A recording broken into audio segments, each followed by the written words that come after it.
how to improve your language and speak more through preparation. Do you think it's possible to speak more of your target language by preparing lines ahead of time? Today you're going to learn 1. Why you should prepare for conversations ahead of time, and 2. How you can prepare for conversations in your target language. If you've always wanted to speak more of your target language but didn't know how, this tactic will give you more to talk about. How to improve your language and speak more through preparation. Okay, let's get into part 1. Why you should prepare for conversations ahead of time.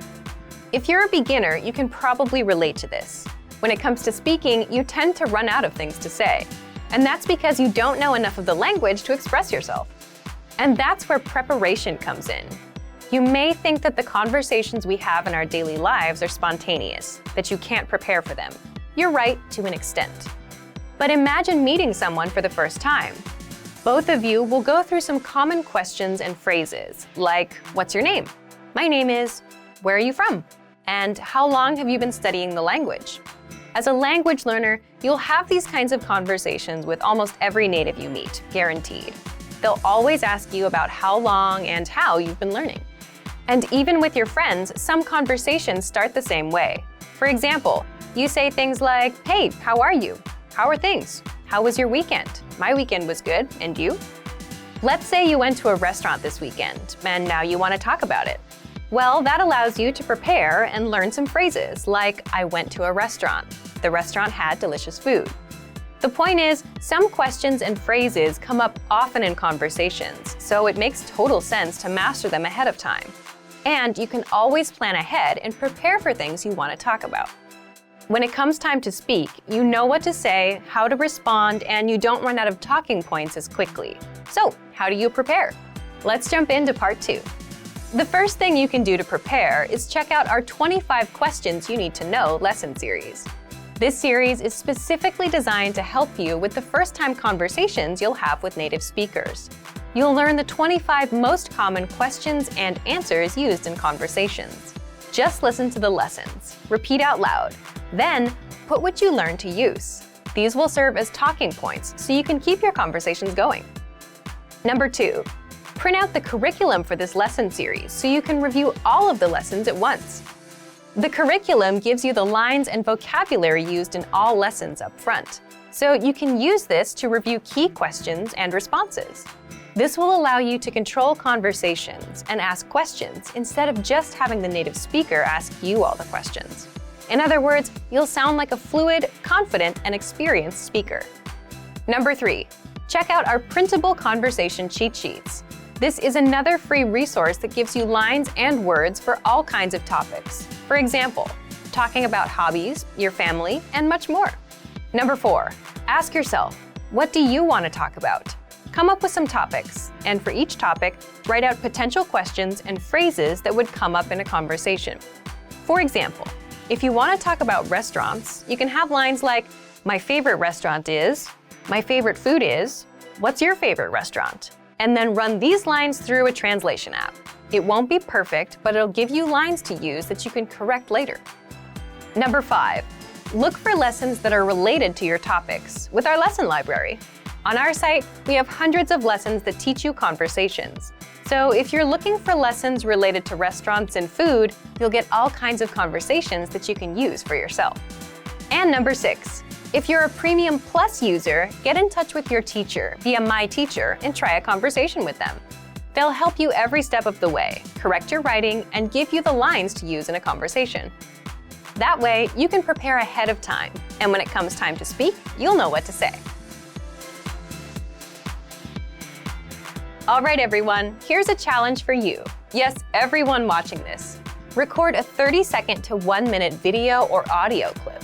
Tell us, what's your language learning goal for 2020? If you do, you'll win a 1-month Premium Plus subscription. To submit, click on the link in the description. Sign up for your free lifetime account. Then fill out the form. Attach the audio or video file and press submit. We may feature you in next month's episode, so a lot of learners will see you and your progress and will hopefully get inspired to improve and master the language. To submit a recording, click the link in the description and follow the instructions on the page. So thank you for watching this episode of Monthly Review. Next time, we'll talk about how to start conversations, talking points for language learners. Most people don't like to hear this, but consistent, hard work is one of the biggest factors in your language learning success. The course or method you choose makes a difference too. But at the end of the day, you ride or die by the work you put in. The quantity of time spent studying language doesn't necessarily determine the quality of your study. Spending 3 hours a day watching movies doesn't help you learn much if you're not actively engaging with the language. In this video, we'll talk about 3 ways to actively engage your mind while studying a new language. Number 1, think of your brain as a muscle. You're probably familiar with the phrase, feel the burn, or maybe no pain, no gain. If you've been to your local gym recently, there's a chance you might have heard one of these phrases or seen them plastered on a wall. There's an idea in the world of sports and workouts that the discomfort you feel when running, pumping iron, or doing some other physical activity is what brings results. During a healthy workout, the muscles of the body are affected at a microscopic level. The discomfort you feel is your muscles being pushed to their limit. It's the limit pushing that strengthens your muscles so that over time, your performance increases. In the context of language learning, it's helpful to think of your brain as a muscle. Just as we need to push our physical limits when exercising, we also need to push our mental limits when learning a foreign language. Have you ever studied or practiced your target language in a way that left you tired or even exhausted? If so, you've experienced what it's like to push your brain out of its linguistic comfort zone. Number 2, practice active listening. One of the easiest ways to push your language skills is to practice active listening. Active listening is when you listen to someone speaking your target language and you do your best to understand what you hear. The best way to accomplish this is by using audio that you can't completely understand on the first listen. Preferably, you want to use audio that has subtitles or transcripts for you to double-check your understanding after you listen to it. You can use movies, YouTube clips, or even our language program, which has very useful transcripts for each lesson. During a practice session, you should listen to the audio several times. The first time around, it's okay if little to no words stick out to you. Simply make a mental note of any words or sounds you recognize. The second time you listen, you're likely to recognize a little more than you did the previous time. Expect similar results with your third or even fourth time listening. After you've hit the ceiling of words you can decipher, go ahead and look at the language subtitles or transcripts. Listen to the audio again, reading along with the text. Odds are that you will see words in the text you know, but didn't hear correctly. You're also likely to encounter words that are new to you completely.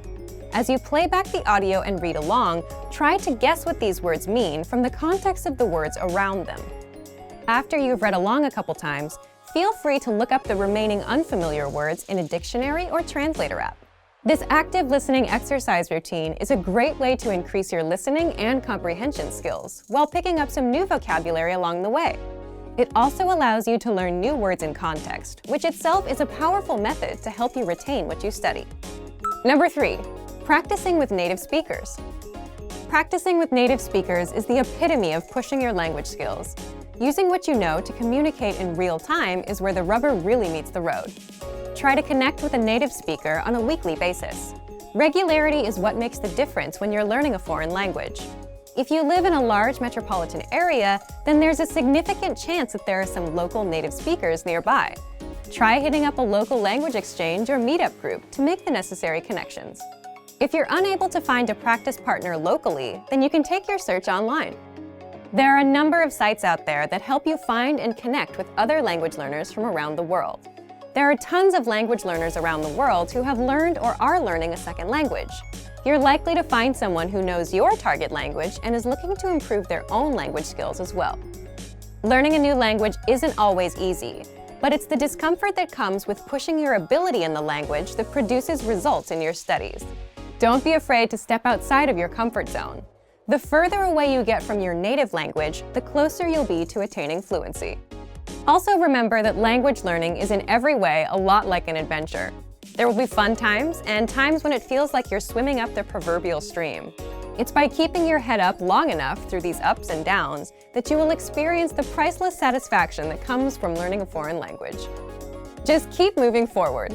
Let's be honest, it's difficult to learn a new language. If you're new to a language, it's going to take consistent and concentrated effort to start using the language fluently. However, this fact shouldn't discourage you. While learning a new language is hard, it's far from impossible. In this video, we'll outline 5 tips you can use to jumpstart your language learning. Follow these pointers to learn your target language in a way that is efficient and effective. Number 1. Limit your native language use when practicing. The idea here is that when you practice with native speakers, you do your best to refrain from using your native language. This is generally harder the less you know, but if you can manage to stick to this rule, you'll reap some huge rewards. If you commit to a no native language practice session, it's not going to be easy. Most likely, there will be some frustrating, if not painstakingly difficult moments where you either have trouble understanding the person you're talking to or you can't say what you want to say. It's precisely in these moments that your language learning muscles are built up to capacity. The process really isn't all that different from working out in the gym. Just replace the physical burn of lifting weights for the mental burn of thinking in a new language. In the end, if there's no pain, there's no gain. Obviously, this no native language rule doesn't have to be written in stone.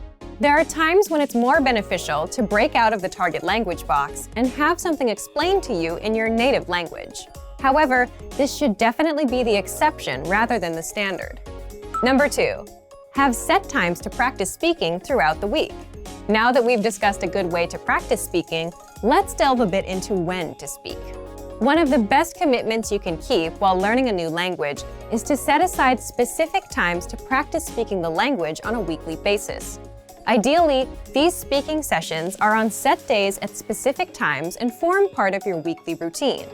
If you don't make it a point to set aside specific practice times, you run the risk of your language practice falling through the cracks of your busy schedule.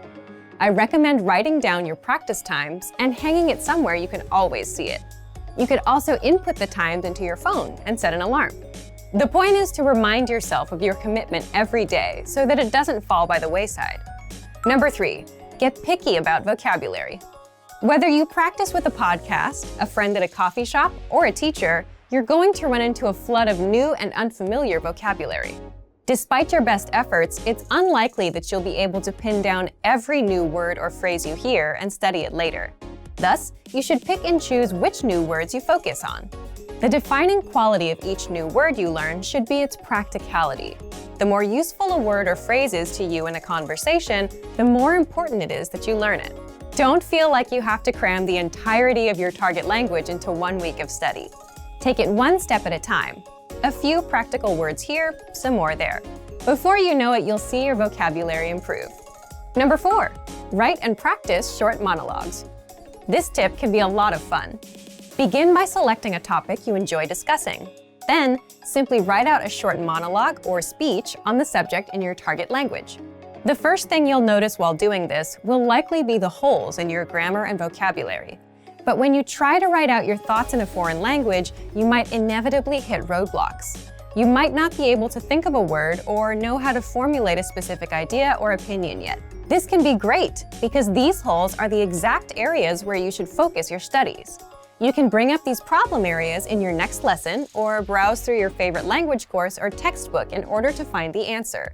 The constant process of finding these language holes and filling them is what keeps you moving along the path to fluency. Once you finish your short text, it's a great idea to practice reciting it or even memorizing it. The memorization will help you internalize the new grammar and vocabulary you've learned. Reciting it will get your tongue and mouth used to the sounds. Number 5, keep an up-to-date list on what you want to learn. Throughout your studies, you should always have a sort of language shopping list. As you practice and study, you will most likely come across things you'd like to be able to say, but don't know how to yet, especially if you follow our previous tip. Write this wish list down. It's one thing to learn the vocabulary you pick up via a course or podcast, both of which are great. It's a bit different when your vocabulary gets personal. Learn the words that matter to you, either because they're practical or because you simply find them interesting. The more relevant the vocabulary, the more likely you are to retain it. Some people might tell you it's impossible to learn a new language for whatever reason, but it's important to remember that the way you study and engage with a language greatly affects how quickly or effectively you learn it. Great work! Here's a reward. Speed up your language learning with our PDF lessons. Get all of our best PDF cheat sheets and ebooks for free. Just click the link in the description.